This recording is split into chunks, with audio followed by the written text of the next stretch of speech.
And now we want to find the x and y coordinates of the turning point, which is when dy dx is equal to 0, and it is also when tangent theta is equal to square root of 2. That means when this happens, I want to find the corresponding x and the y coordinates, which is also in terms of theta.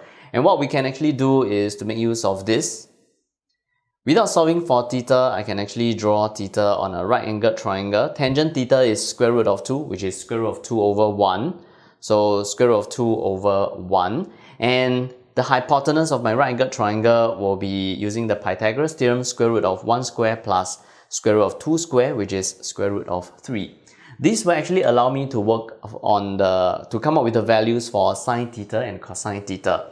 Because x, which is expressed in terms of sine theta, is sine cube theta, which means that it is sine theta square root of 2 over square root of 3, then to the power of 3, which is also going to be square root of 2 to the power of 3, which is 8, 3 to the power of 3, which is 27. This is the x coordinate of the turning point. And as for the y coordinate of the turning point, it is 3 sine square theta cosine theta, where theta satisfies this, which means that I can make use of this right-angled triangle again.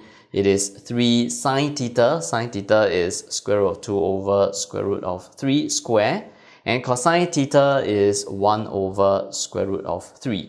And if you were to work this out, this is going to be 2 over square root of 3, which means that the coordinates of the turning point is going to be square root of 8 over 27 and 2 over square root of 3. We are also supposed to determine and explain why, or we are supposed to explain why this turning point here is a maximum point. So I'm going to make use of the second derivative test. That means I'm going to find out what is d square y over dx square.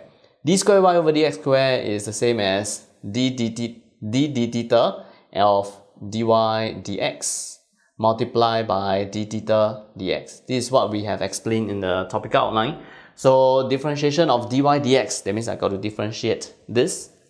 So d theta of 2 cotangent theta minus tangent theta of d theta dx, it is like 1 over dx d theta, so 1 over this. So here I have a 1 over 3 sine square theta cosine theta. Differentiation of this is minus 2 cosecant square theta minus secant square theta.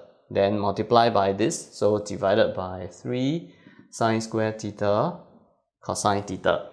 And what I'm going to do is I'm going to substitute theta into here. That means I'm going to plug in this, where theta is just simply tangent inverse of square root of 2. So when I put this into my calculator, substitute in the value, it is going to be minus 3.8971, which is less than 0. That is why we can say that this turning point is a maximum point.